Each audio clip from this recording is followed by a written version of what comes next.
Welcome back students. आज हम पढ़ेंगे unit 4 crying. Let us read the poem. Crying only a little bit is no use, you must cry until your pillow is soaked. अब poet कह रहा है कि थोड़े से रोने का कोई फ़ायदा नहीं होता। आपको तब तक रोना चाहिए जब तक कि आपका पिल्लो जो है आपके आंसुओं से पूरी तरह से भीग नहीं जाता। Then you can jump in the shower and splash splash splash. जब आप अच्छी तरह से रो चुके हो तो उसके बाद आपको क्या करना है, आपको शावर में जाना है और पानी के साथ स्प्लैश स्प्लैश करना है।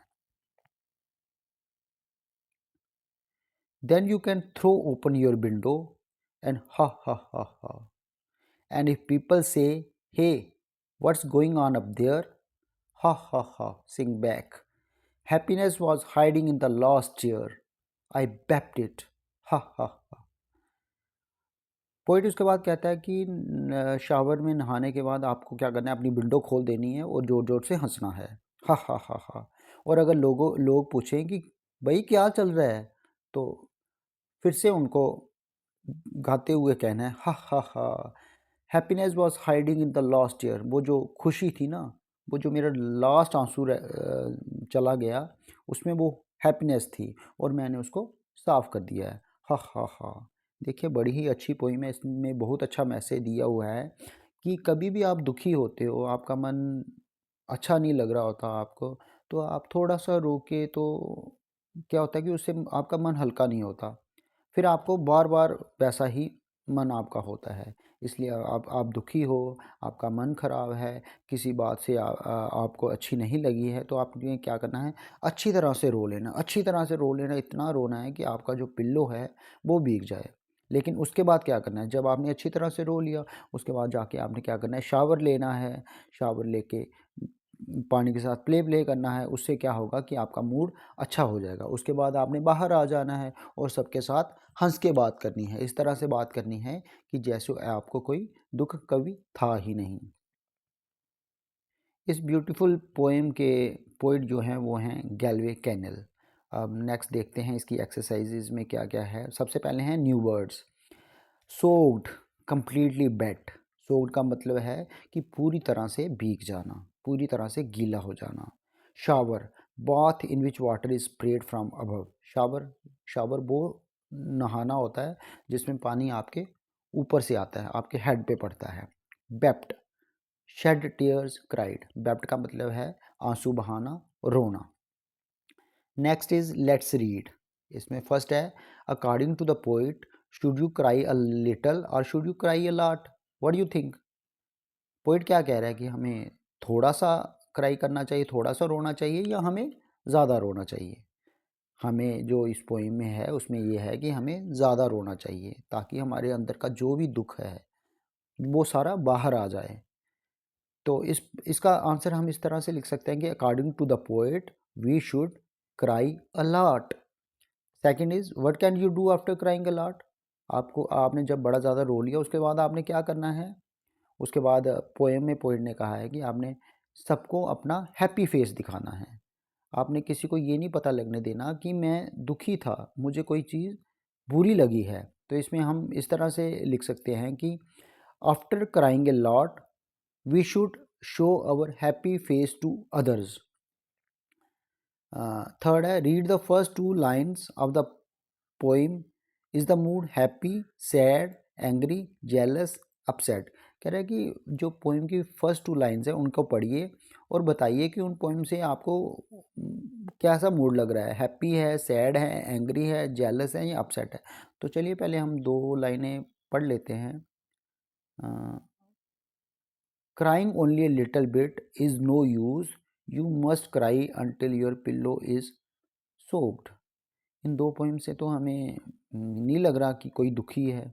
इसमें तो सिर्फ ये बताया गया है कि अगर आप थोड़ा सा रोते हैं तो उसका कोई फ़ायदा नहीं होता, आपको जी भर के रोना चाहिए जिससे कि आपका पिल्लो गीला हो जाए। तो हम इधर लिख सकते हैं happy. In the last few lines the mood off the poet has change, what is it now. नहीं देखिए, जिस तरह से ये क्वेश्चन पूछ रहा था इस तरह से मुझे लग रहा है थर्ड का फर्स्ट पार्ट जो है ना, read the first 2 lines of the poem is the mood happy, sad, angry, jealous या अपसेट। इसमें मूड आना चाहिए sad. In the last few lines the mood off the poet has change, what is it now? It is cheerful. Very happy तो नहीं कह सकते, वो खुश तो नहीं है, लेकिन ये है कि हाँ दूसरों को ये दिखा रहा है कि मैं खुश हूँ, तो इसका मतलब उसका मूड जो है वो चेयरफुल है, क्योंकि वो ज़ोर ज़ोर से हंस रहा है। आर दी सेंटेंसेज राइट और रॉन्ग? अब फर्स्ट सेंटेंस देखें। अब इन सेंटेंसेज में हमें बताना है कि पोइम के अकॉर्डिंग ये जो लाइंस हैं ये राइट हैं या रॉन्ग हैं। फर्स्ट इज द पोइट से you must not cry much. इस लाइन में कह रहा है कि पोइट कहता है कि आपको ज़्यादा नहीं रोना चाहिए, तो ये रॉन्ग है। Second is the poet says that you should cry till your pillow is so, right, it is right. Third, the poet says that after crying, you should open the window and laugh so that people will see that you are happy. Yes, it is also right. The poet says that you should open the window and show people that you are crying. No, it is wrong. ऐसा तो poet ने नहीं बोला है। Next is let's talk. Where do you cry? What are the things that make you cry? अब आपस में बच्चों से ही पूछा जा रहा है कि आप कहाँ पे रोते हो और किस बात पे रोते हो। अगर यही क्वेश्चन मुझे पूछा जाए तो फर्स्ट का जो पहला पार्ट है वेयर डू यू क्राई, तो मैं इसको लिखूंगा कि I cry in a room where there is no one else. मैं एक ऐसे रूम में, एक ऐसी जगह में जाके रोता हूँ यहाँ पे कोई और नहीं होता। But are the things that make you cry? कौन सी ऐसी चीज़ें हैं जो आपको रोने पे मजबूर करती हैं? तो बड़ी सारी चीज़ें हैं जिस पे बच्चे रोते हैं, जैसे कभी कोई खिलौना उनको अच्छा लगता है, वो खिलौना उनको नहीं मिल पाता है। कभी उन्होंने पेरेंट्स के साथ कोई प्लान बनाया होता है, वो प्लान कैंसिल हो जाता है। कभी उन्होंने कहीं बर्थडे पार्टी में जाना होता है, लेकिन घर में पापा नहीं होते और वो नहीं जा पाते। तो बड़ी सारी ऐसी चीज़ें होती हैं जिनमें बच्चे रोते हैं। तो अगर मुझे पूछा जाए कि मैं बचपन में किन बातों पे रोता था, तो मैं लिखूंगा कि the things that make me cry are when I did not get the desired toy, when I get less marks in my examinations, when something planned gets cancelled. तो इसी तरह से आप 3-4 सेंटेंसेस अपने बना सकते हो कि आपको कौन सी चीज़ें हैं जिन जो आपको रुलाती हैं। Can you cry when you are happy? क्या आप तब रोते हो जब आप खुश होते हो? हाँ, जब हम बहुत ज़्यादा खुश होते हैं तब हमारी आंखों से आंसू भी निकलते हैं, हम रोने लग जाते हैं। जब कोई ऐसी बात होती है जो अनएक्सपेक्टेड होती है, जो हमने सोची ही नहीं होती और वो हमारे मन के मुताबिक हो, हमें पसंद हो, वो हो जाए, तो हम रोते हैं। जैसे आप सोच लो कि आपके पापा कहीं बाहर जॉब करते हैं, तो बड़े देर के बाद आते हैं। तो एक दिन ऐसा होता है कि आप स्कूल से घर आते हो, तो आप सामने देखते हो कि पापा तो घर में हैं, और आपको इतनी खुशी होती है, इतनी खुशी होती है कि आप अपने पापा के गले लग के रोने लग जाते हो। तो बड़ी सारी ऐसी चीज़ें होती हैं जिसमें हमें जब हम खुश होते हैं तो रोते हैं। तो इसका आंसर हम लिख सकते हैं, yes I yes we cry when we are happy. Which are the things that make you happy? In what ways do you show your happiness? अब कौन सी चीज़ें हैं जिनसे आप हैप्पी होते हो, और फिर अपनी हैप्पीनेस कैसे दिखाते हो आप? तो अगर मैं अपनी बात करूं, तो मैं जब छोटा था, तो जब मम्मी पापा मेरे लिए कोई नया खिलौना लाते थे, नए कपड़े लाते थे, कोई मेरी मन पसंद खाने की चीज़ लाते थे, तो मैं बड़ा खुश होता था। और मैं अपनी खुशी कैसे बताता था? मैं मम्मी पापा के गले लग जाता था, उनको उनको थैंक यू बोलता था। इस तरह से मैं अपनी हैप्पीनेस दिखाता था। तो इस क्वेश्चन को हम इस तरह से लिख सकते हैं, इसका answer, the things that make me happy are when I get a new tie, when I get new clothes, when I get my favourite dish to eat. In what ways do you show your happiness? I show my happiness by hugging my parents and thanking them for providing me those things. Next is say aloud. अब ये जो है ये rhyming है, ये जो आप रो 1, रो 2, रो 3, रो 4, रो 5 देख रहे हो ना, इसमें जो वर्ड्स हैं दे आर राइमिंग। तो लेट अस ट्राई, हम इनको पढ़ते हैं। Let us read. Dash, bash, splash, cash, trash, stare, tear, clear, dear, dear, shower, power, tower, flower, mower, poked, croaked, soaked, stroked, joked, bept, kept, crept, leapt, slept। Rhyming words हो गए। Next is word building. The word happiness ends in ness and comes from the word happy. Write 3 words that ends in the same way, which words do they come from.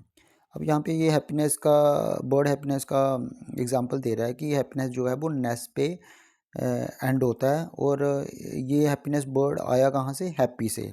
तो आपको 3 birds लिखने हैं जिनका and नेस से होता है, और फिर आपको वो बर्ड्स भी देने हैं यहाँ से आपके, वो बर्ड बनेगा नेस वाला। तो फर्स्ट में मेरे दिमाग में अभी आ रहा है, आप लोग भी सोचें आपके दिमाग में क्या आ रहा है। मेरे दिमाग में आ रहा है सबसे पहले तो सैडनेस। सैडनेस जो है वो कौन से बर्ड से आया है, सैड से। दूसरा मेरे दिमाग में आ रहा है स्लीपीनेस। स्लीपीनेस कहाँ से आया है, स्लीप बर्ड से। नेक्स्ट मेरे दिमाग में आ रहा है ड्राउजीनेस। ड्राउजी होता है जब आपको ऐसे लगता है कि आपको नींद आ रही है, तो ड्राउजीनेस, DROWSINESS। और ड्राउजीनेस जो है वो कौन से बर्ड से आया है, ड्राउजी से। ड्राउजी का स्पेलिंग होंगे DROWSY। इस तरह से मैंने आपको ये 3 बर्ड्स बता दिए। तो हो सकता है आपके दिमाग में कुछ और आ रहा हो, मेरे दिमाग में यही 3 आए अभी, तो मैंने आपको बता दिए। तो जो आपको जो मैंने बताया वो लिखने हैं तो वो लिख सकते हो, नहीं तो जो आपके दिमाग में आ रहे हैं, जो वर्ड्स एग्जिस्ट करते हैं, तो वो आप लिख सकते हो। Next is let's write. Fill in the blanks with the exact feeling word. अब यहाँ पे फिल इन द ब्लैंक्स है, और आपको ब्रैकेट में फीलिंग्स बताई गई हैं, और आपको एग्जैक्ट फीलिंग जो वहाँ पे अप्रोप्रिएट है वो भरनी है। तो फर्स्ट है, the tourist were dash to see the beautiful Taj Mahal. Tourist ने जब ताजमहल को देखा, ब्यूटीफुल ताजमहल को देखा, तो वो अमेज्ड हो गए, शॉक्ड हो गए, या बरीड हो गए। बरीड तो नहीं हो सकता, बरीड होती है चिंता करना, तो चिंता तो नहीं आएगा। शॉक्ड होता है कोई चीज़ देख के शॉक लग जाना, जिसके बारे में आपने सोचा हो कि ये हो सकता है कि नहीं हो सकता। तो मुझे लगता है शॉक्ड भी नहीं यहाँ आएगा, यहाँ पे आएगा अमेज्ड। अमेज्ड होता है आश्चर्यचकित हो जाना। उन्होंने जब ताजमहल को देखा, ताजमहल आपको पता है 7 वंडर्स ऑफ द वर्ल्ड में आता है। ये एक ऐसा मॉन्यूमेंट है जिसको आज की डेट में बनाना बहुत मुश्किल है, इसको इसलिए इसको 7 वंडर्स में गिना जाता है। तो यहाँ पे आएगा amazed. Second is the lights bent out suddenly, I was alone and dash. बिजली एकदम से चली गई, मैं अकेला था, और इसमें क्या आएगा, बरीड आएगा, शॉक्ड आएगा, फ्राइटेंड आएगा। देखें, आप जब रूम में बैठे होते हैं तो एकदम से अगर लाइट चली जाए, आपके आगे पीछे कोई नहीं होगा, तो आपके अंदर कौन सी फीलिंग होगी, आपको डर लगेगा। ठीक है ना, तो इसमें ना बरीड आएगा ना शॉक्ड आएगा, इसमें आएगा फ्राइटेंड। फ्राइटेंड का मतलब होता है डर जाना। Third, he has been ill for a long time and his parents were dash.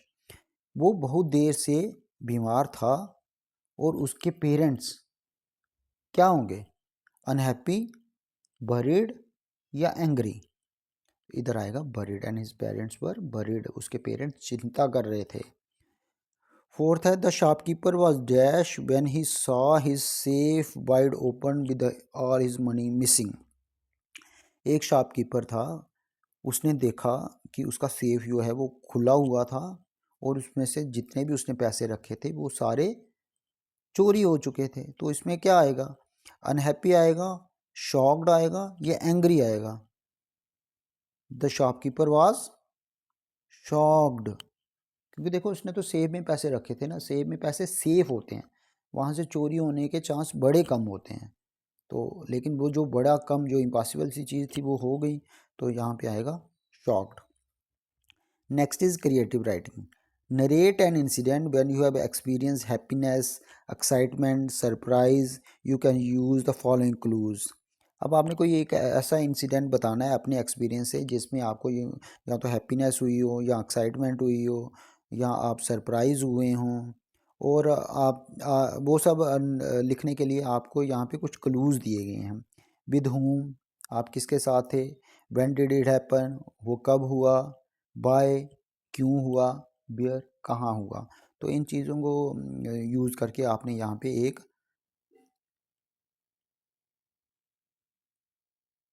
Lines लिखनी है आपको। Next is food for thought, आपकी सोच के लिए कोई फूड दिया जा रहा है। When you have something serious to think about then you have food for thought. जब आपको कोई सीरियस सी चीज़ पे सोचने को कुछ दिया जाता है ना, तो समझ लो वो आपके थॉट के लिए फूड है। क्यों? क्योंकि वो आपके दिमाग को एनर्जी देगा सोचने के लिए, सोचने पे मजबूर करेगा आपके दिमाग को। Here is some food for your thought. Tomatoes are red, beans are green, a brinjal has a crown just like a queen. Potatoes are brown, onions are pink, carrots have juice which I can drink. Vegetables make me healthy and wise, so eat some daily with roti and rice. अब देखिए इन्होंने vegetables के बारे में बताया हुआ है। Tomatoes red होते हैं, बीन्स ग्रीन होती हैं, ब्रिंजल का एक क्राउन होता है, मुकुट होता है जैसे कि क्वीन का होता है। पोटैटो जो हैं वो भूरे कलर के होते हैं, ब्राउन होते हैं। ऑनियंस पिंक होते हैं। कैरेट्स में यूज़ होता है जिसको हम पी सकते हैं। वेजिटेबल्स मुझे हेल्दी और वाइज बनाती है। हेल्दी हो गया सेहतमंद और वाइज हो गया चतुर। So eat some daily with roti and rice, इसलिए इन सब को रोज़ खाना है रोटी और राइस के साथ। और इसी के साथ ये जो पोएम थी ये ख़त्म होती है।